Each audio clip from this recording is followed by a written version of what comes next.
नमस्कार, आप देख रहे हैं लोकतंत्र और मैं हूं आपके साथ नेहा दुबे। लोकतंत्र में आज हम बात करेंगे किसान आंदोलन की। 30 दिनों से किसान आंदोलन पर बैठे हुए हैं, लेकिन समस्या का समाधान नहीं हो पा रहा है। सरकार कह रही है कि हम बातचीत को लेकर तैयार है, लेकिन जो किसान कह रहे हैं कि बिना कानून वापस लिए बातचीत नहीं होगी। पीएम मोदी कई बार किसान को आश्वासन दे चुके हैं और कृषि मंत्री भी कई बार किसानों को लेटर लिख चुके हैं। अब पीएम ने करोड़ों किसानों को संबोधित करते हुए आंदोलन खत्म करने की बात कही है, किसानों को समझाने की कोशिश की है। अब देखना होगा कि किसान पीएम की अपील मानते हैं या नहीं।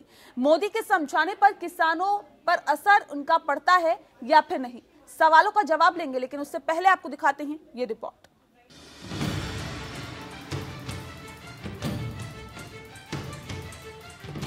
कृषि कानून को लेकर किसान पिछले 30 दिनों से दिल्ली के आसपास डेरा डाले हुए हैं।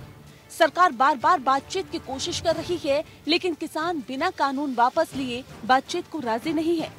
गुरुवार को सरकार ने फिर से बातचीत करने के लिए किसान संगठनों को चिट्ठी लिखी थी। सरकार ने पत्र में लिखा था कि वे समस्या के तर्कपूर्ण समाधान के लिए तैयार है। सरकार ने साफ किया कि कृषि सुधार से संबंधित तीनों कानूनों का न्यूनतम समर्थन मूल्य से कोई लेना देना नहीं है और न ही पहले से जारी व्यवस्था पर कोई प्रभाव पड़ेगा। सरकार ने किसानों से बातचीत की तारीख और समय के बारे में पूछा था। वहीं किसान सम्मान निधि योजना की नई किस्त जारी करते हुए पीएम मोदी ने कहा कि जिन राजनीतिक दलों को देश की जनता नकार चुकी है, वो आज कुछ किसानों को गुमराह करने में लगे हुए हैं। कुछ लोग किसानों और सरकार की चर्चा नहीं होने दे रहे हैं। राजनीतिक दल सिर्फ चर्चा में आने के लिए इस तरह के इवेंट कर रहे हैं। वहीं विपक्ष ने पीएम मोदी पर पलटवार किया।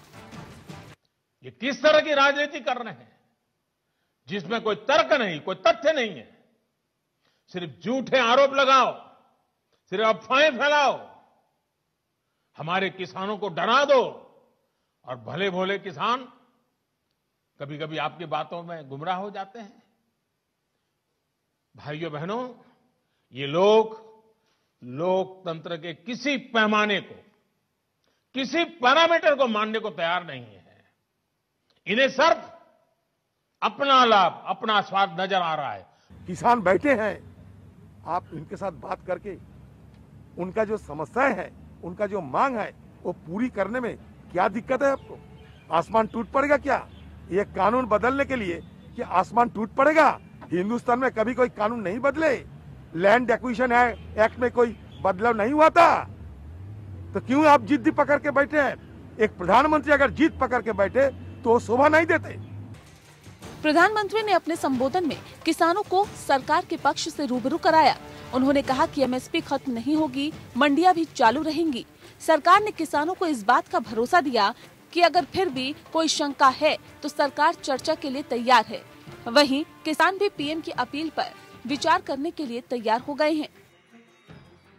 आज एमएसपी पर रिकॉर्ड सरकारी खरीद कर रहे हैं। किसानों की जेब में एमएसपी का रिकॉर्ड पैसा पहुंच रहा है। जो आज किसानों के नाम पर आंदोलन कर रहे हैं, वो जब उनका समय था तब चुप मार करके बैठे हुए थे। ये जितने लोग आंदोलन चला रहे हैं ना, ये उस सरकार के हिस्सेदार थे, समर्थन करते थे। और यही लोग स्वामीनाथन कमेटी की रिपोर्ट के ऊपर बैठ गए थे, सालों तक बैठ गए थे। पिछले 8 दिन में सरकार ने किसानों को तीसरी चिट्ठी लिखी है, लेकिन किसान टाल मटोल करते रहे। अब पीएम की अपील के बाद किसान मीटिंग बुलाकर जवाब देने की तैयारी में हैं। अब सवाल है कि क्या किसान पीएम की अपील को मानेंगे? क्या मोदी के समझाने से किसान समझ जाएंगे? क्या किसान पीएम के एमएसपी पर दिए गए आश्वासन के बाद अपने रुख में बदलाव करेंगे? Bureau report. जी हाँ, तो लोकतंत्र में दरअसल बात अब किसानों की ही होगी, क्योंकि पिछले 30 दिनों से किसानों का आंदोलन लगातार चल रहा है, लेकिन समस्या का समाधान नहीं हो पा रहा है। सरकार कह रही है कि हम बातचीत के लिए तैयार है, लेकिन किसान कह रहे हैं कि खुले मन से अगर सरकार बातचीत करना चाहती है तो हम भी तैयार है, लेकिन कानून वापस लिए बिना बात नहीं होगी। ऐसे में प्रधानमंत्री नरेंद्र मोदी कई बार किसानों को आश्वासन दे चुके हैं। कृषि मंत्री भी कई बार किसानों को लेटर लिख चुके हैं। कई जो मंत्री हैं लगातार किसानों को समझाने की कोशिश कर रही हैं, अलग अलग चौपालें लगाई गई, तकरीबन 6 राज्यों के किसानों से सीधा संवाद किया गया, हर मोर्चे पर अपने मंत्रियों को उतारा गया और सीधे एक ही संदेश देने की कोशिश कि किसान के हित में ये कानून है। ऐसे में क्या किसान मान गए हैं प्रधानमंत्री नरेंद्र मोदी की इस अपील को, या फिर समझने की कोशिश कर रहे हैं, या फिर अपने रुख में क्या थोड़ी सी नरमी ला रही है? इन तमाम मसलों पर आज हम बात करेंगे। हमारे साथ खास मेहमान मौजूद है, उनसे आपका परिचय करा देते हैं। पुनीत लाकड़ा जी हमारे साथ है, भारतीय किसान यूनियन के स्टेट प्रेसिडेंट हैं, हमारे साथ सीधे जुड़े हुए हैं। संदीप दास जी हमारे साथ हैं, वरिष्ठ पत्रकार हैं। SN त्रिवेदी जी हमारे साथ हैं, प्रदेश प्रवक्ता हैं RLD के। किसान राजू खां जी हमारे साथ हैं, भारतीय किसान यूनियन के जिला अध्यक्ष हैं, लखनऊ से सीधे हमारे साथ जुड़े हुए हैं। और शबनम पांडे जी हमारे साथ जुड़ गई हैं, प्रदेश प्रवक्ता हैं बीजेपी की, लखनऊ स्टूडियो से सीधे हमारे साथ जुड़ी हुई हैं। आप सभी का बहुत स्वागत है हमारे खास कार्यक्रम लोकतंत्र में। सबसे पहला और सीधा सवाल मेरा पुनीत लाकड़ा जी आपसे है। प्रधानमंत्री नरेंद्र मोदी समझाने की कोशिश कर चुके हैं और कई मर्तबा कर चुके हैं। एक बार फिर से उन्होंने सीधे कहीं ना कहीं कोशिश की है कि किसानों से संवाद किया जाए। अगर हर मोर्चे पर अपने मंत्रियों को उतारने की बात हो, तकरीबन 6 राज्यों के किसानों से सीधा संवाद आज तमाम मंत्रियों ने किया है, तो ऐसे में क्या ये माने कि किसानों पर कुछ असर पड़ा है प्रधानमंत्री और तमाम मंत्रियों की अपील का? देखिए, मैं आपको सिर्फ 2 पॉइंट में ही अपनी बात स्पष्ट कर देता हूँ। हाँ। पहली बात तो प्रधानमंत्री जी ये देश को क्यों समझा रहे हैं कि आज का भारत का किसान बिल्कुल नासमझ और अनपढ़ है। जो विपक्ष मात्र 40-50 सांसद रखता है, वो आज इतना सशक्त कैसे दिखाई दे रहा है कि वो 350 के बहुमत की सरकार के सामने जो है वो इतना मजबूत हो गया और लाखों किसानों को वो ले आकर बहका कर दिल्ली ले आया है। क्या किसान इतना कमजोर अनपढ़ है कि वो अपना भला समझ नहीं पा रहा है? दूसरी एक और बात, जिस बात पर प्रधानमंत्री जी ज्यादा जोर देकर आश्वासन देते हैं, क्या वो आज तक पूरी हुई है? काला धन आया क्या?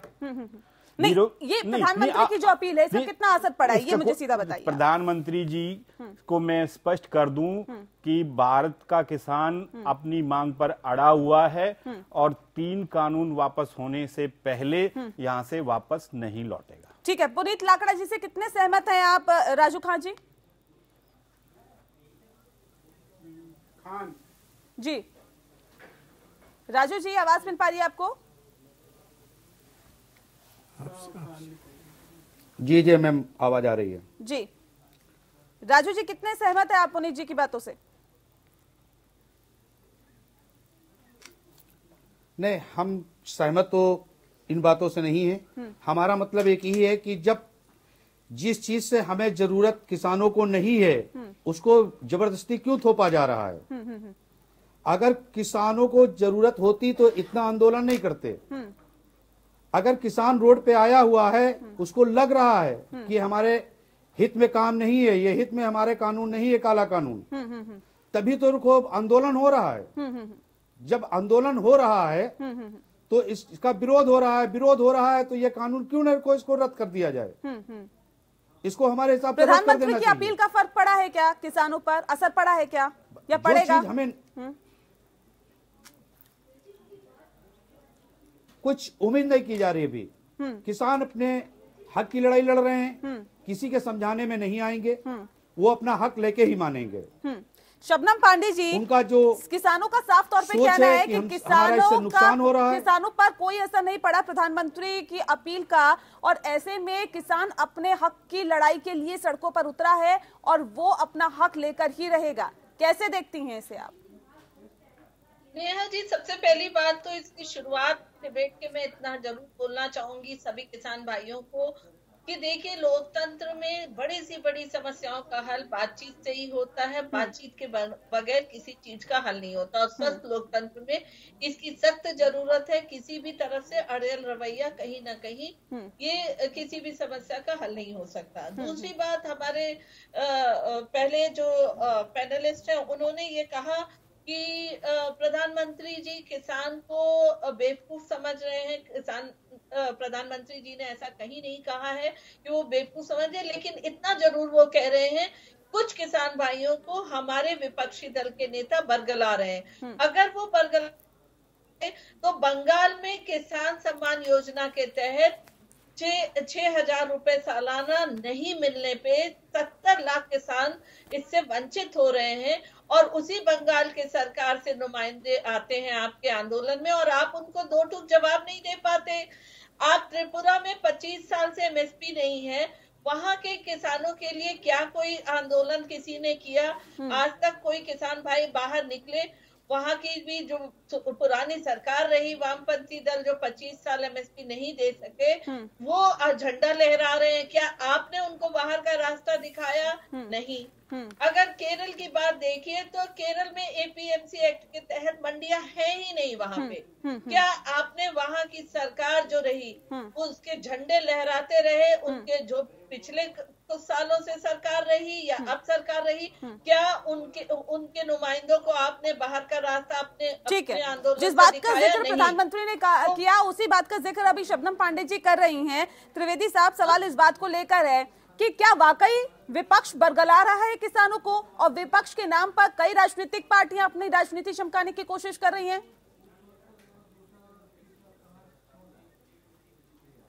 देखिए, पहली बात तो ये है मेरी कि मेरी शबनम बहन बड़े गर्व से कह रही है कि 6,000 रुपया सालाना किसानों को दे रहे हैं। ऐसा बता रही हैं कि जैसे प्रधानमंत्री अपनी जेब से दान कर रहे हैं। वास्तविकता पे जाइए, 2017 से बिजली के बिल अनमीटर्ड जो किसानों के यहाँ लगे थे वो दुगने हुए।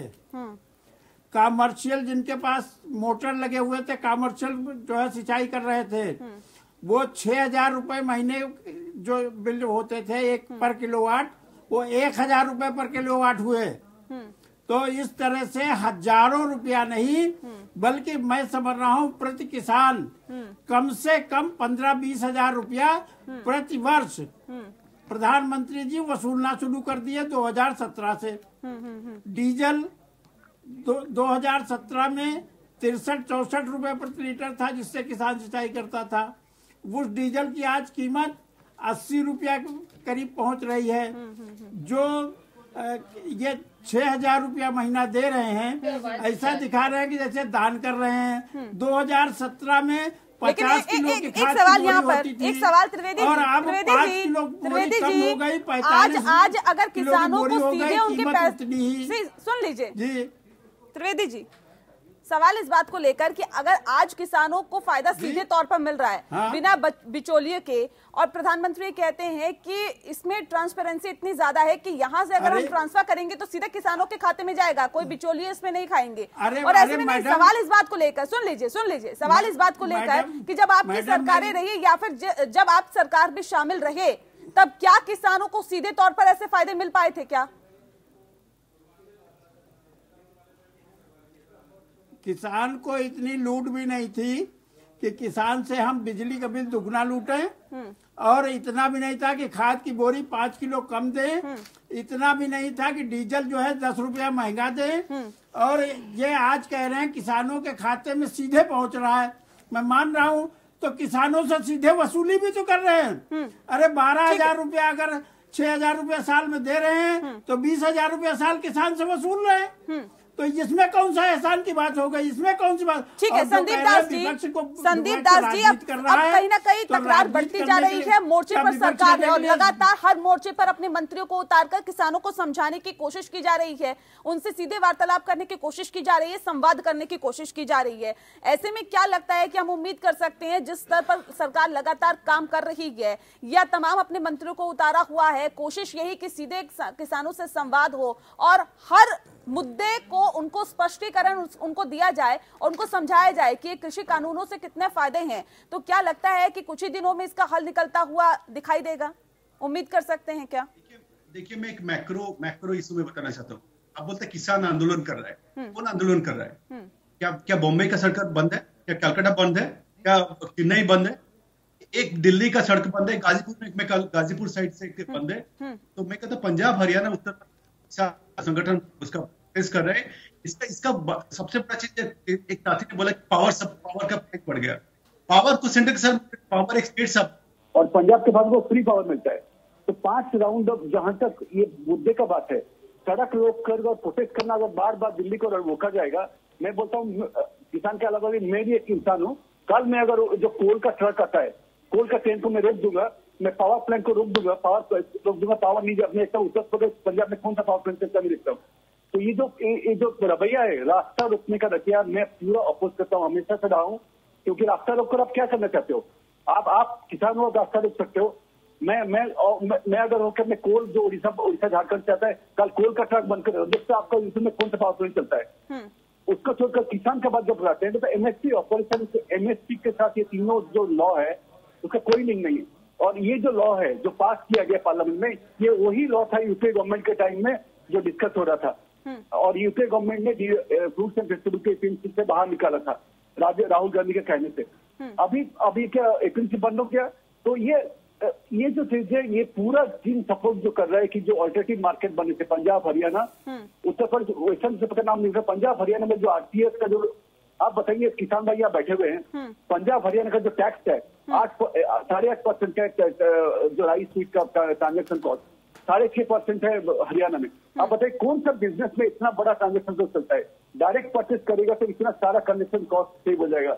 और सबसे बड़ा चीज है एमएसपी ऑपरेशन चलता रहेगा। कोई सरकार को तो चाहिए गेहूं चावल, आपको 60 मिलियन टन चाहिए नेशनल फूड सिक्योरिटी एक्ट के लिए, तो वो तो बंद नहीं होने वाला है। और सबसे बड़ा मैं आईने लगता है किसान आंदोलन करते हैं। मैं एक चीज किसान भाई को बोलना चाहता हूँ, एक चीज पंजाब हरियाणा में एमएसपी का जो पैसा है वो सीधा नहीं जाता है खाते में, वो आरटीआई के अकाउंट में जाता है। क्यों? कोई प्रोटेस्ट किया है भी तो कोई है, क्योंकि उसका आरटीआई कमीशन एजेंट का फिर वहां दिया जाता है। ये पूरा कमीशन एजेंट एक का जब ऑलरेडी मार्केट बैठा रहेगा, जो डायरेक्ट परचेज होगा वो इंटैक्ट हो गए। और कौन जाने जो नया मार्केट प्राइवेट सेक्टर आएगा मार्केट में, तो एपीएमसी भी जो मार्केट वो भी सुधार हो जाएगा। देखो ये तमाम चीजें जो संदीप जी कह रहे हैं, यही कहीं ना कहीं सरकार भी समझाने की कोशिश कर रही है कि ये जो तमाम जो कृषि बिल है और जिसको कानून का रूप दिया गया है, ये दरअसल किसानों के हित में है और किसानों को इससे कितना फायदा होगा, यही समझाने की कोशिश लगातार सरकार की तरफ से की जा रही है। एक छोटे से ब्रेक के लिए यहाँ पे हमें रुकना पड़ रहा है, बहुत जल्द लौटेंगे, आप बने रहिए हमारे साथ। चलिए ब्रेक के बाद स्वागत है आपका। आप देख रहे हैं लोकतंत्र। लोकतंत्र में बात किसानों की हो रही है और खास मेहमान लगातार हमारे साथ मौजूद है। इस वक्त हमारे साथ नरेश सिरोही जी भी जुड़ गए हैं, बीजेपी किसान मोर्चा के उपाध्यक्ष है। नरेश जी बहुत स्वागत है आपका। नरेश जी, जिस तरह से आज लगातार देखिए 30 दिनों से जो किसान है वो सड़कों पर है, अपनी मांगों को पुरजोर तरीके से उठा रहे हैं।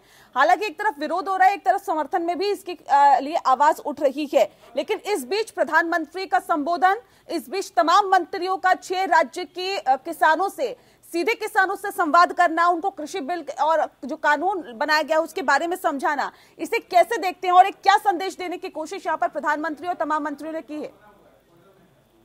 देखिए, आज नेहा जी जो प्रधानमंत्री जी का उद्बोधन हुआ है किसानों के लिए, उसमें बहुत स्पष्ट संदेश दिया गया है कि किसान अपने तथ्य और तर्क के साथ हमारे साथ बैठे, उनकी जो शंकाएं हैं उनको समाधान करने का हमारा काम है। और उन्होंने पूरी विनम्रता के साथ किसान भाइयों से आग्रह किया है। मेरा किसान भाइयों से आग्रह है कि वो इस प्रधानमंत्री को संदेश को समझे और एक टेबल पे बैठ के जो उनकी जिद है कि हम पहले बिल वापस लेंगे तभी हम बैठेंगे, मैं इस बात का पक्षकार नहीं हूँ। ये मांग उनकी ठीक नहीं है। उनको देखिए, सरदार वीएम सिंह जी का बड़ा अच्छा स्टैंड रहा। उन्होंने कहा कि हम बात करने के लिए तैयार है, तो उनको बात करने के लिए बुलाया जाना चाहिए तथ्य और तर्क के साथ।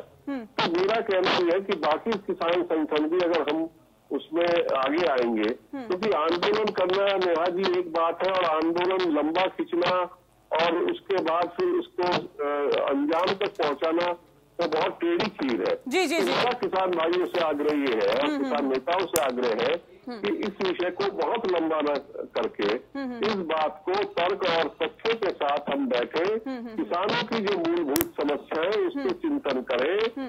और ये पूरा बिल, मैं बार बार ये कहता हूँ कि ये पूरा बिल किसान की जो कृषि व्यापार है उसके लिए है और देश की अर्थव्यवस्था पे इसका बहुत बड़ा प्रभाव आएगा। बिल्कुल, ना सिर्फ किसानों पर बल्कि तमाम जो सेक्टर्स है उस पर भी इसका बहुत असर पड़ेगा। एक छोटा सा रिएक्शन मैं ले लेती हूँ यहाँ पे पुनीत लाखड़ा जी से। पुनीत जी, सवाल इस बात को लेकर है, अब प्रधानमंत्री भी सीधे ये कह रहे हैं कि टेबल पर बैठ के बात करिए और संवाद से ही किसी रास्ते की तरफ हम पहुंच सकते हैं या किसी मंजिल की तरफ हम पहुंच सकते हैं, लेकिन ऐसे में संवाद तो बहुत जरूरी है ना। जब लेटर लिखा गया तो उसका अभी तक क्या नतीजा रहा? बातचीत से कब पीछे हटा है? सरकार ने जितनी बार तारीख और समय तय किया, किसान उतनी बार पहुंचे वहां पर, लेकिन सरकार आज कहां है? सरकार उसी पहली बिंदु पर खड़ी है जहां पहले दिन खड़ी थी। आज भी पत्र लिखकर इसको लंबा किया जा रहा है। सरकार क्यों? सरकार को क्या बताया नहीं गया कि 3 कानूनों में क्या खामियां है? क्या सरकार ने ये माना नहीं कि हम इसमें संशोधन के लिए तैयार हैं? इससे स्पष्ट होता है कि सरकार मानती है कि उसमें गलतियां हुई हैं और उसमें गलतियां हैं। जब आप किसी गलत कानून की पैरवी कर रहे हैं, प्रधानमंत्री जी कह रहे हैं कि बिल्कुल सही है, समझाने की कोशिश कर रहे हैं। नहीं, ये जो लेटर लिखा गया सर कृषि मंत्रालय की तरफ से, जो लेटर लिखा गया था, मुझे उस पर बताइए कि जो कृषि मंत्रालय की तरफ से लेटर लिखा गया था उस पर अभी किसानों का क्या रुख है? बातचीत के लिए कौन सा समय मुकर्रर किया गया है? देखिए, कल हमारी दिन के वक्त संयुक्त किसान मोर्चा की बैठक है। हाँ। तमाम पदाधिकारी वहां पर इस बात पे चर्चा करेंगे और फैसला करके सरकार को समय और तारीख बता दिया जाएगा। लेकिन सवाल इस बात को लेकर है राजू खान जी कि अभी तक समस्या का समाधान क्यों नहीं निकल पाया, और क्या ये आंदोलन एक लंबा खिंचने वाला है, जिस बात का जिक्र अभी नरेश सिरोही जी कर रहे थे। देखिए सर, अगर ये लंबा आंदोलन खिंचेगा तो जो इतिहास गवाह रहा है वो यही कि आंदोलन अगर लंबा खिंचता है तो किसी नतीजे तक नहीं पहुंचता है। क्या आपको लगता है कि अगर इस आंदोलन को किसी नतीजे पर लेके जाना है तो कहीं ना कहीं इसे एक वार्तालाप के जरिए सुलझाने की कोशिश करनी चाहिए?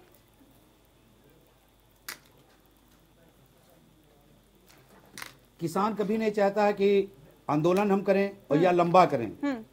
सरकार खुद चाहती है कि आंदोलन ना करें, मगर जब 3 अध्यादेश कानून जब लेके आए हैं, किसानों को नहीं को वो रास आ रहे हैं, तो उसको क्यों नहीं वापस लिया जाता है?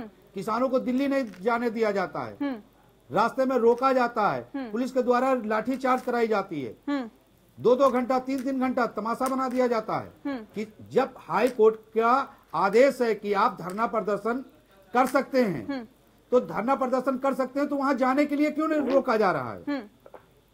लेकिन रास्ते में कितनी परेशानियां देते हैं। कोर्ट ने ये भी कहा ना, अभी रामपुर का राजू जी लोकतंत्र में सभी को अपनी बातों को रखने, उनको अपनी मांगों को उठाने का अधिकार है, लेकिन ऐसे कि इससे किसी को प्रॉब्लम ना हो, किसी को दिक्कतें ना हो, किसी को परेशानी ना हो। अगर रोड जाम होगी, लोगों को आवाजाही में दिक्कत होगी, बाहर से जो सामान दिल्ली तक पहुंच रहा है वो नहीं पहुंच पाएगा, तो ऐसे में कोर्ट ने ये भी कहा है कि आप इस तरह से प्रदर्शन करें कि किसी को दिक्कत ना हो।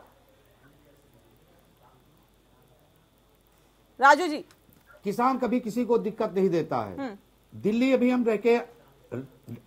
4 दिन रह के आए हैं। 4 दिन दिल्ली रह के आए, वहां किसानों को ना कोई दिक्कत है, ना पब्लिक को आने जाने में कोई दिक्कत हो रही है। एक किनारे आराम से अपना विरोध जता रहे हैं किसान, विरोध खाली जता रहे हैं, ना कोई तोड़ फोड़ कर रहे हैं, ना कुछ कर रहे हैं। फिर वहां पे किसानों को क्यों नहीं इकट्ठा होने दिया जा रहा है? किसानों को इकट्ठा होने दें, वो अपनी मांग के लिए इकट्ठा हो रहे हैं, कोई नुकसान नहीं कर रहे हैं। शबनम जी, जब कोई नुकसान नहीं कर रहे हैं तो अपनी बात रखने के लिए उनको इकट्ठा क्यों नहीं किया? ठीक है, शबनम जी आपकी बात का जवाब देंगी। शबनम जी, देखिए राजू जी जिस तरीके से कह रहे हैं, इन्हें मालूम है कि ये लंबे समय से वहां पे रोड जाम करके किसान भाई हमारे बैठे हुए हैं, और सरकार ने कहीं भी कुछ भी इनके ऊपर किसी तरीके के पानी के बौछार या डंडे चलाना कुछ नहीं किया। पूरी आजादी के साथ ही अपने आंदोलन को कर रहे हैं, और सरकार लगातार कई महीने से बातचीत की पहल करती चली गई है। 14 संशोधनों को भेजा है इनके पास। तो देखिए, कहीं ना कहीं लोग, बार बार मैं इस बात को कह रही हूँ, लोकतंत्र में अगर आपको किसी समस्या का समाधान निकालना है तो बातचीत ही एकमात्र समाधान होता है। पर ये बातचीत के बजाय अन्य विपक्षी दलों को के समर्थन के लिए वहां पहुंचने पर इस आंदोलन के रुख को कमजोर करने का जो काम हो रहा है, और साथ साथ विपक्षी दल अपने स्वार्थ सिद्धि जो कर रहे हैं, इससे बार बार मैं कहती हूँ कि किसान भाइयों को बचना चाहिए। सरकार के साथ जाके सार्थक बात करें, तथ्यों के साथ बात करें, और ये भी बात है कि सरकार कहीं भी किसी भी पहल से पीछे नहीं हट रही है। आप देखिए, प्रधानमंत्री जी लगातार विभिन्न राज्यों में इस बिल में क्या क्या किसानों के लिए किया गया है इसको बताया गया, और कृषि सुधार का ये मजबूत पहल है हमारे देश में स्वामीनाथन रिपोर्ट आने के बाद से। और आप अगर देखें तो सरकार नहीं, कोशिशें लगातार सरकार की तरफ से की जा रही है, लेकिन आज ये भी कहा गया कि जो विपक्ष है वो बरगलाने की कोशिश कर रहा है किसानों को, और किसानों के नाम पे कहीं ना कहीं राजनीति चमकाने की कोशिश कर रहा है। एक सवाल यहाँ पे त्रिवेदी जी मेरा आपसे है, क्योंकि ये भी कहा गया कि अमित शाह ने ये कहा कि 10 साल तक यूपीए की सरकार रही, यूपीए की सरकार ने 10 सालों में जो किसान है उनका सिर्फ 60,000 करोड़ रुपए का कर्ज माफ किया, और उससे कहीं ज्यादा हमने तो 2.5 सालों में ही किसानों के खाते में ट्रांसफर कर दिया। ऐसे में सवाल इस बात को लेकर है, अगर आप लगातार इस बात का जिक्र करेंगे कि जो मौजूदा सरकार है किसान विरोधी है, तो ये कैसे साबित होता है?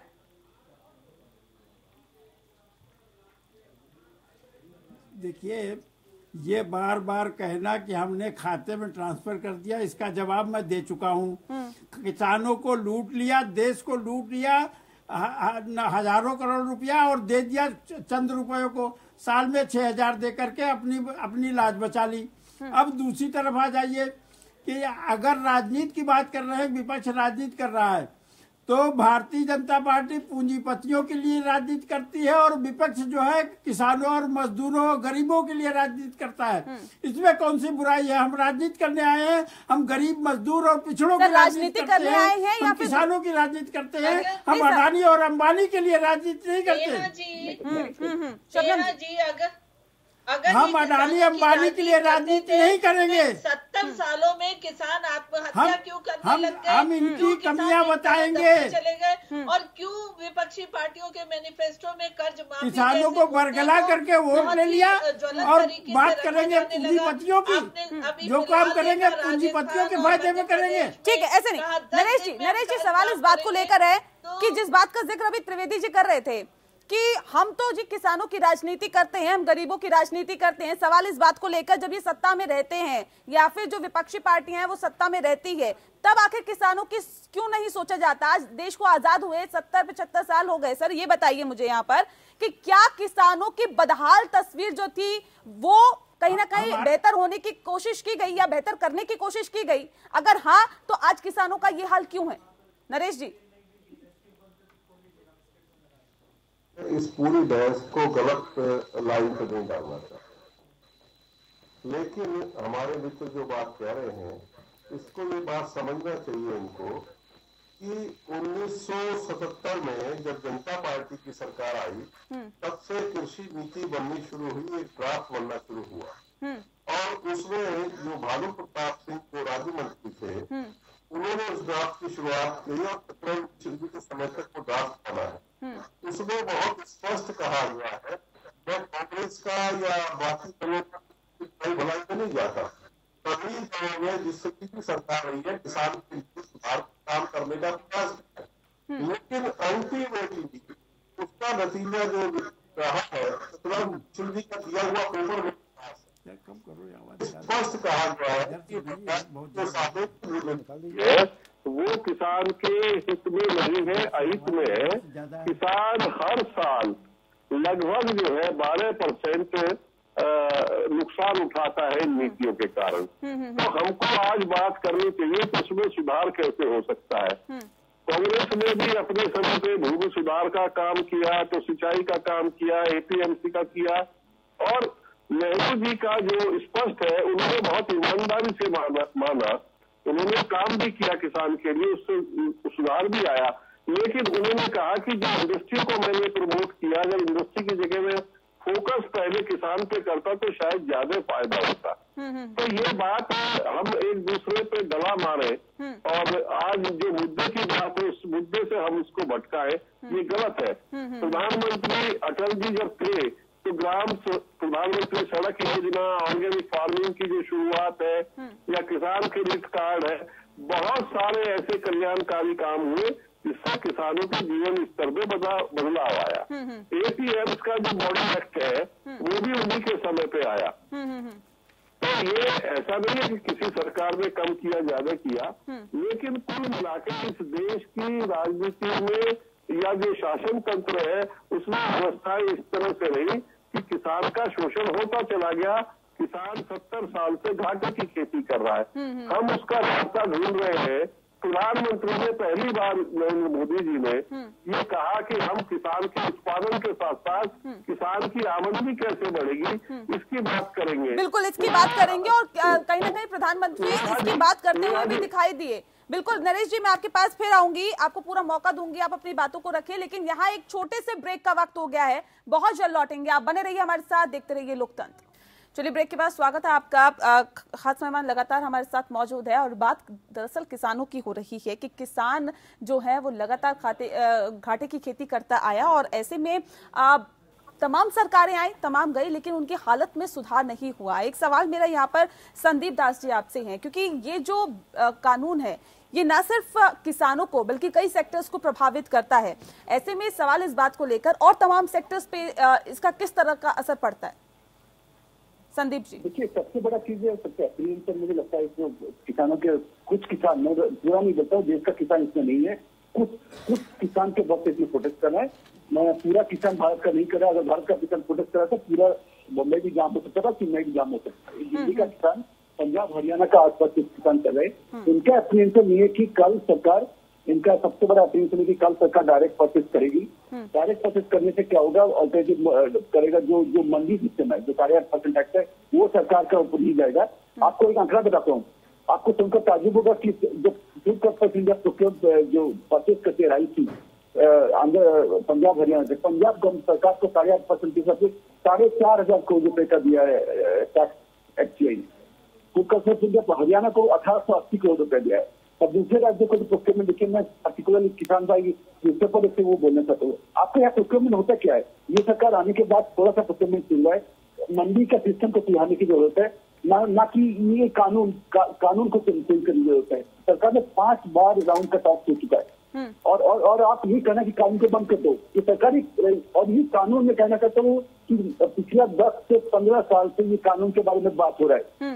पर कांग्रेस की सरकार ने भी इसी तरह के सिमिलर कानून बात किया था, क्योंकि हमारे यहाँ दिक्कत ये है कि एपीएमसी का मोनोपोली सिस्टम है, जहाँ है एपीएमसी उसके कॉन्सेटिव मार्केट देने के लिए, डायरेक्ट परचेज करने के लिए। ये जो एमएसपी के साथ ये कानून को जोड़ना, वो गते को जो एमएसपी कोई कानून नहीं हो सकता है, क्योंकि वो एमएसपी स्कीम है जो सरकार जो चलाएगी सरकार, क्योंकि उनको गेहूं चावल चाहिए।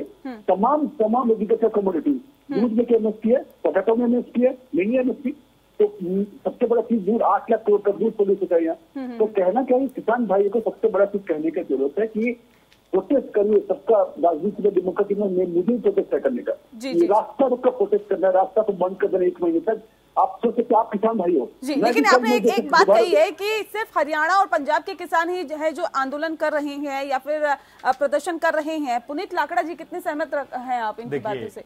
ये तो सरकार एक प्रोपेगेंडा चलाने की कोशिश कर रही है कि एक सीमित क्षेत्र तक जो है किसान आंदोलन है, लेकिन वास्तविकता है कि ये पूरे देश का किसान जो है आज आंदोलनरत है। आप ये बताइए कि क्या 2000 किलोमीटर से किसान दिल्ली आ सकता है? जिसको 200 किलोमीटर से जब किसान को आने में इतनी अड़चनों का सामना करना पड़ा, उत्तर प्रदेश सरकार अपनी ताकत का इस्तेमाल कर रही है, हरियाणा सरकार अपनी ताकत का इस्तेमाल कर रही है, तो आपको लगता है कि वो 8 राज्यों तक का किसान चल के यहाँ आ सकता है? दूसरी एक बात और कह देता हूँ, बिहार में 2006 से एपीएमसी खत्म किया हुआ है, उनकी वास्तविक स्थिति क्या है आज? क्या वो इतना सक्षम रह गया है? वो किसान तमाम मजदूर में बदल गया है किसान वहां का। जिस मार्जिनल, जिस छोटे और लघु किसान की हम बात कर रहे हैं, वो मजदूर में तब्दील हो गया है, वो मंडियां नष्ट हुई हैं। और एक और बात मैं हमको बता दूं, बार बार पत्रकार महोदय ये कह रहे हैं कि टैक्स लगता है। हरियाणा, पंजाब, क्या किसी भी एपीएमसी मंडी में किसान को अपनी फसल बेचते हुए किसी टैक्स को नहीं देना पड़ता है, वो टैक्स खरीदार से वसूला जाता है। देश को यहीं भ्रमित किया जा रहा है, अपना प्रोपेगेंडा चलाया जा रहा है। ठीक है शबनम जी, यहाँ पंजाब में 8.5% हो सकता है कि दूसरे राज्यों में इसमें कितना टैक्स बढ़ेगी? 2.5% में टैक्स में क्या होता है? तो 8.5% में क्यों करते हैं? रूरल डेवलपर से क्यों लगाया जाता है? अगर ऑल्टरनेटिव तो किसान को आर्थिक से क्या मिला जाता है? खरीदार पर होता है टैक्स। आप कभी मंडी जाइए, आप चलिए संवाददाता किसी भी पत्रकार महोदय के साथ, कैसी बात कर रहे हैं आप? देश को चैनल पे बैठ के झूठ बहका रहे हैं। ठीक है नरेश जी आपके पास में पहले आती हूँ, फिर शबनम जी का रुख करूंगी। रोक लेते ना, कौन सा शहर में जो रुका है अभी तक? एक रास्ता रोक के मुझे मैं भी रोक सकता हूँ, मैं भी रोक सकता हूँ, तो वो 5 ठीक है, एक बार नरेश जी का रुक कर लेते हैं। नरेश जी, संदीप जी की बातों से कितना इत्तेफाक रखते हैं आप?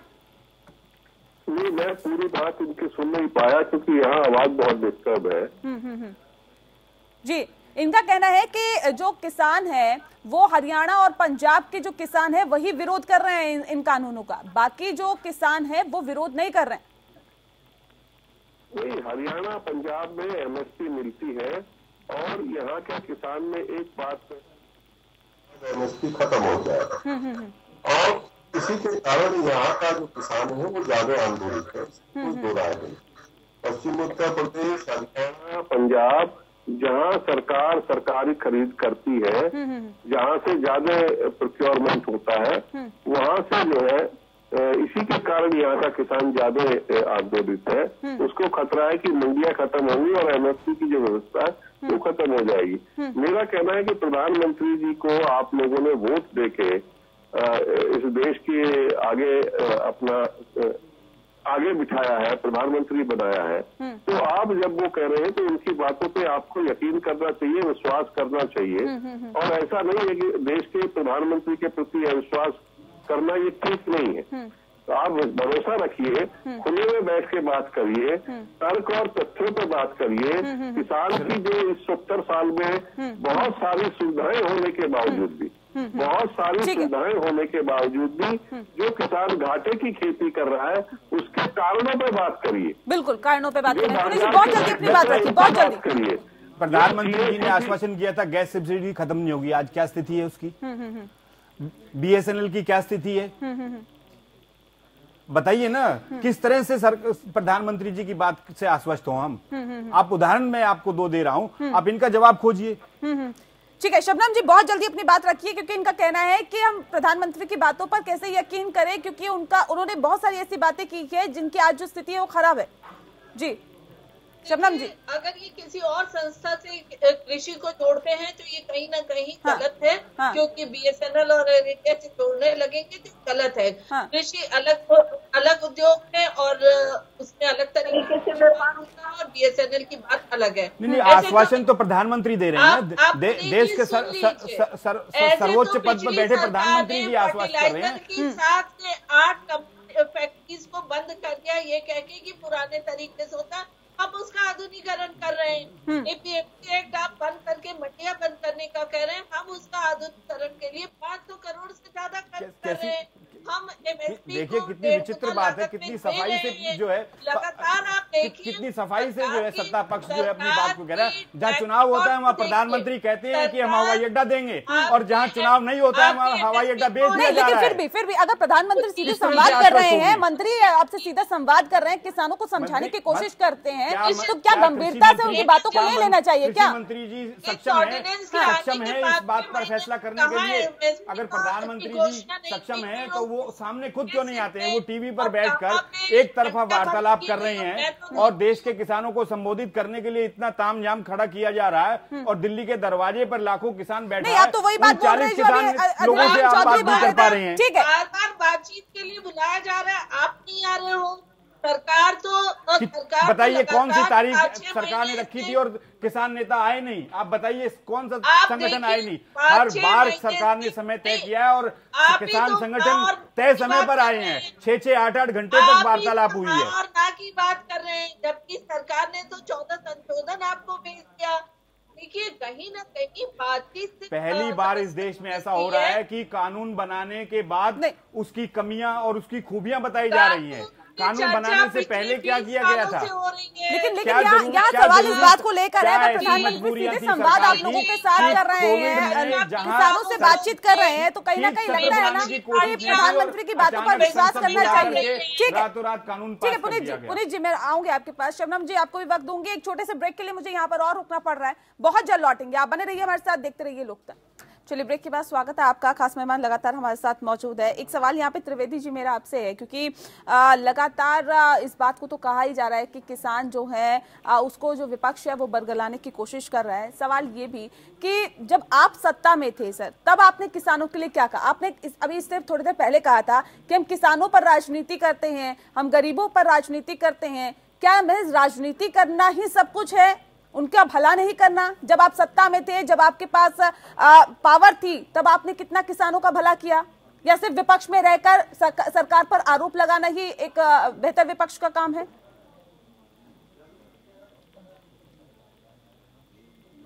मैडम, बड़े गौर से 2 सेंटेंस सुन लीजिए। जी जी। पहला सेंटेंस ये कि हमारे नेता किसान मसीहा चौधरी चरण सिंह जी, उन्होंने जमींदारी प्रथा को खत्म करके और किसानों को उनकी जोत की किसान बही पकड़ा करके खेत का मालिक बनाया था।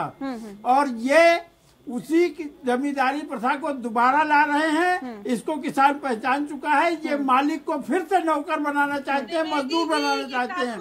मालिक को गिरवी कर देंगे पूंजीपतियों के हाथ में। इसको किसान समझ चुका है। नहीं, ये सरकार समझ चुका है। आपने कानून पढ़ा है क्या? ये पूरा बिल पढ़ा है आपने, त्रिवेदी जी? भाई हमारे नहीं, आपने ये पढ़ा है क्या? आप मुझे ये बता दीजिए। अगर आप इस तरह का आरोप लगा रहे हैं सिरोही साहब, ये कितना सच है? क्या वाकई इस कानून में ऐसा है कि जो खेत हैं वो पूंजीपतियों के हाथ में चले जाएंगे, जिस बात का जिक्र अभी त्रिवेदी जी कर रहे हैं? संदीप जी, मैं आती हूँ आपके पास। जी सिरोही जी। जी, किसी भी जिम्मेवार आदमी को इस तरह की अनर्गल बात नहीं करनी चाहिए। बिल्कुल। जी जी। वो पहले बिल पढ़ ले, उसके बाद उस पर कमियां निकाले। इसमें कहाँ लिखा है कि जमींदारी प्रथा कायम हो बिल में जब 15 पॉइंट है, 12 आप संशोधन करने के लिए तैयार हो तो बिल निरस्त करने में कौन सी परेशानी है आपको? कौन सी आफत आ रही है? क्या अडानी अंबानी आपको जो है जितने 1000 करोड़ रुपया दे चुके हैं वही नहीं उगल पा रहे हैं आप? ठीक है, त्रिवेदी जी आएंगे आपके पास, आएंगे। ठीक है, लाकड़ा जी, कितने करोड़ रुपया लेकर के गोदाम आज जो सत्ता पक्ष बोल रहा है, आज वो कल विपक्ष बोलता था, जो विपक्ष बोलता है वो सत्ता पक्ष बोलता है। देखिए, मैं सिरोही जी की बात कितने करोड़ रुपया लेके गोदाम बनवाती है ये तो बता दो। लिखा जी ठीक है, थोड़ा धैर्य रखिए त्रिवेदी जी, मैं आऊंगी आपके पास, आपको मौका देती हूँ। अभी लाकड़ा जी कुछ कह रहे, सुन लेते हैं। जिस कॉन्ट्रैक्ट फार्मिंग कानून में ये लिखा है कि कंपनी और किसान के बीच फसल को लेकर कॉन्ट्रैक्ट होगा और वो उसको एडवांस देगा, उसको पैसा देगा, खाद बीज के लिए देगा, उसकी उपज खरीदेगा। उसके बाद उसके अगले ही क्लॉज में लिखा हुआ है कि कोई भी विवाद होने पर भुगतान का वसूली करने के लिए पार्टी यानी कि कंपनी एसडीएम के पास जाएगी और एसडीएम रेवेन्यू एक्ट के तहत वसूली करेगा। ये रेवेन्यू एक्ट क्या है सिरोही जी? आप भली बात जानते हैं। इसका मतलब होता है जमीन की कुर्की आप किस तरह से वसूली करेंगे। अगर उसकी उपज खराब होती है तो उस एडवांस का पैसा उसकी कुर्की से होगा। यही जमींदारी प्रथा, इसी का विरोध हो रहा है। ठीक है, सिरोही जी से जवाब ले लेते हैं, उसके बाद राजू जी का रुख करूंगी। शबनम जी भी कुछ कहना चाहती हैं। ठीक है सिरोही जी। देखिए, जो हमारे मित्र बात कह रहे हैं ये सुनी सुनाई बात है। इन्होंने बारीकी से पढ़ना चाहिए, बैठना चाहिए। हाँ। और ये किसान का विषय है, इसमें इस तरह से हल्के ढंग से बहस नहीं की जानी चाहिए। जो कॉन्ट्रैक्ट फार्मिंग का जो एक्ट कानून सरकार ने बनाया है उसमें किसानों के सर्व अधिकारों को सुरक्षित रखा है। तो उसको अगर बारीकी से पढ़ लेंगे, केवल एक विवाद ये आया था कि एसडीएम की जगह अलग से कोर्ट बना दी जाए, तो सरकार ने उस पर एक्सेप्ट कर लिया है कि अगर आपको एसडीएम से कोर्ट से संतुष्टि नहीं है तो दूसरा कोई ट्रिब्यूनल बना दिया जाएगा या अलग से कोर्ट बना दी जाएगी। क्या आपने ये कानून में पढ़ा है? आपने ये पढ़ा है कि वो एसडीएम के पास जो पावर है, वो जो उस भुगतान का जो किसान को किया है कंपनी ने, उसकी अगर उसका नुकसान होता है, उसकी फसल उपज नहीं होती है, नहीं, ये बात तो प्रधानमंत्री भी कह चुके हैं। मुआवजे की भरपाई, उस पैसे की भरपाई एसडीएम किस एक्ट के तहत करेगा? रेवेन्यू एक्ट लिखा है उस कानून में। ये बात प्रधानमंत्री भी कह चुके हैं कि किसानों को उससे किसी तरह का नुकसान नहीं होगा। राजू खान जी कुछ कहना चाह रहे हैं, बस सुन लेते फिर आती हूँ मैं आपके पास। राजू जी जल्दी से बात रखिए अपनी। मैं कहना ये चाहता हूँ कि अभी किसान कोई भी फसल बेचता है तो वो अपने रेट में नहीं बेच पाता है, वो अपना रेट नहीं तय पाता है। एक पार्ले बिस्कुट बनाने वाला अपना रेट तय करता है, अपनी मोहर लगाता है, अपनी पन्नी पे लिखता है रेट, और दुकानदार उससे कम नहीं देता है। किसान को क्यों नहीं ये अधिकार मिलता है कि वो अपनी फसल अपने रेट से बेच सके? अभी हमारे नरेंद्र मोदी जी ने आदेश किया था कि धान इतने में तौला जाएगा, किन किन किसानों का तौला गया? सब बीच वालों को किसान का तौला गया है, उन किसानों का नहीं तौला गया है जो किसान थे, जो खरीदते थे किसानों से कम दाम में, उसके बाद में उनका खरीदा जाता था। ठीक है शबनम जी, एक सवाल, क्योंकि मैं कार्यक्रम के आखिरी पड़ाव में हूँ। शबनम जी से मेरा एक सवाल है, सवाल इस बात को लेकर कि किसान कह रहे हैं कि जो तीनों कानून है इसे वापस किया जाए, सरकार कह रही है कि संशोधन के लिए तो गुंजाइश है लेकिन वापस नहीं होगा। अब क्या होगा? वापस किया जाए। अब 30 दिन से आंदोलन लगातार जारी है, कैसे बीच का रास्ता निकलेगा? शबनम जी करना चाहिए। ठीक है, लौटूंगी आपके पास। शबनम जी, देखिए नेहा जी, वापस करना चाहिए, वापस के लिए ही विरोध हो रहा है, हम किसान ये प्रदर्शन जो हो रहा है उसी के लिए हो रहा है। किसान संगठन यहाँ तक कह रहे हैं कि हम, आप कह रहे हैं किसानों राजू जी मैं लौटूंगी सर आपके पास। राजू जी किसानों की खुशी के लिए धैर्य रखिए, थोड़ा धैर्य क्यों नहीं कर रहे हैं? राजू जी धैर्य रखिए, शबनम जी की बारी है, उनको बोलने दीजिए। देखिए कुछ किसान संगठन विरोध कर रहे हैं कि इस कानून को, इस बिल को वापस किया जाए। कुछ किसान संगठन कृषि मंत्री जी से मिलकर कह रहे हैं संशोधन होगा तो हम आंदोलन करेंगे। और लोकतंत्र में हर एक नागरिक को उतना ही अधिकार है अपनी बात बोलने की और अपनी बात पे अड़े रहने की जितनी की किसी समर्थन और विरोध करने वाले। सरकार दोनों की बात सुनेगी, सरकार बीच का रास्ता निकालेगी, लेकिन देखिए कानून इसी तरीके से उन 86% किसानों को भी प्रोटेक्ट करती है जो 5 से कम जमीन रखते हैं। नहीं शबनम जी, मुझे ये समझाइए यहाँ पर इसके जो कानून से कितना फायदा है कितना नहीं है, किसानों को समझाने की कोशिश की जा रही है, तमाम चीजें हैं, लेकिन इस बीच का रास्ता क्या हो सकता है? सरकार कह रही है रोल बैक नहीं होगा, किसान कह रहे हैं रोल बैक होगा। 6 दौर की बातचीत, 7 दौर की बातचीत हो चुकी है, नतीजा कोई नहीं निकला, एक बार फिर से बातचीत की कोशिश है, लेकिन क्या माने और कैसे माने कि इस मसले पर अब जो बातचीत होगी उसमें समाधान निकलेगा? देखिए किसी भी कानून को लाके और उसको रोल बैक करने का तो कहीं आप इतिहास भी नहीं देखेंगे। अगर आप देखें संशोधन तो हर कानून में हो सकता है, इसकी गुंजाइश हमारे संविधान में है कि समय और परिस्थिति के साथ धरातल पे उतरे उस कानून को हम उसमें संशोधन कर सकते हैं। ठीक है, इसी तरीके से इस कानून में भी संशोधन हो सकता है, बातचीत से ही रास्ता और समस्या हल हो सकती है। ठीक है, संवाद से ही, बातचीत से ही रास्ता निकलेगा आगे। एक आखिरी सवाल मेरा यहाँ पर संदीप जी आपसे है। सर लगातार क्योंकि आंदोलन हो रहा है, लगातार किसान सड़कों पर है और हर एक दिन करोड़ों रुपए का नुकसान हो रहा है। पहले ही देश की अर्थव्यवस्था हिचकोले खा रही है, कोरोना के दौर से निकल के एक बार फिर से उसे बेहतर करने की कोशिश सरकार की तरफ से है, लेकिन जो लगातार आंदोलन हो रहा है ये अर्थव्यवस्था को कितना प्रभावित कर रहा है और इस वक्त ये आंदोलन खत्म करवाना सरकार के लिए कितनी टेढ़ी खीर साबित हो रहा है? देखिए 1 महीने हो गए आंदोलन को। मैं थोड़ा सा बता था जो एप्लीकेशन इन लोगों के लैंड ले जाएगा कॉन्ट्रैक्ट फार्मिंग के बारे में, जो प्लॉट के बारे में जो बात कर रहे हैं। आज देश में एक बहुराष्ट्रीय कंपनी जो चिप्स बनाती है कॉन्ट्रैक्ट फार्मिंग के थ्रू पंजाब में प्रोक्योर कर रहा है आलू, महाराष्ट्र में कर रहा है, बंगाल में कर रहा है। वहाँ कोई अभी तक 20 साल होने वाले उस चीज को, 1997 में उन लोग आए थे, 20 साल में कोई लैंड हो गया। और ये कानून को जो कॉन्ट्रैक्ट फार्मिंग एक्ट है वो इतना क्लॉज है, सेफगार्ड क्लॉज फार्मर के लिए, तो संशोधन हो सकता है। जो एसडीएम के बारे में बात करने वो एग्री करता हूँ, एसडीएम का डिस्प्यूट मैकेनिज्म है उसके साथ बहुत सारे और भी जिम्मेदारी होता है, तो उसको कानून में संशोधन आ सकता है।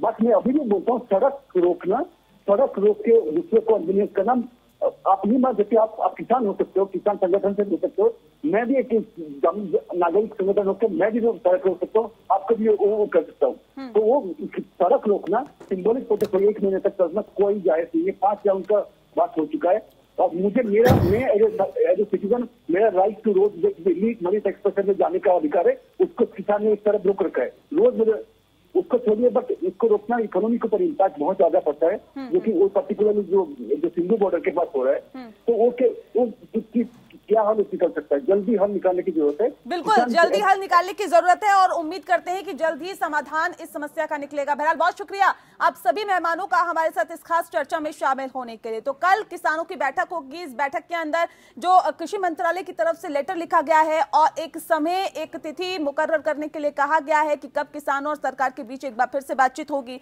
उसका वक्त मुकर्रर करने के लिए कहा गया है। तो कल किसानों की बैठक होगी, उसके अंदर तय होगा कि आगे की किसानों की रणनीति क्या होती है। वो सरकार से अगर बातचीत करेंगे तो कैसे करेंगे, क्योंकि किसानों का भी ये साफ तौर पे कहना है कि सरकार अगर खुले दिल से विचार करना चाहे या फिर बातचीत करना चाहे तभी हम बातचीत करने को तैयार है। ये बात भी लगातार कही जा रही है किसानों की तरफ से। लेकिन अब कल होने वाली बैठक जाहिर तौर पर बहुत महत्वपूर्ण है और वाकई देखने वाली बात होगी कि किसानों का क्या रुख रहता है। इसी के साथ लोकतंत्र में इतना ही। नमस्कार।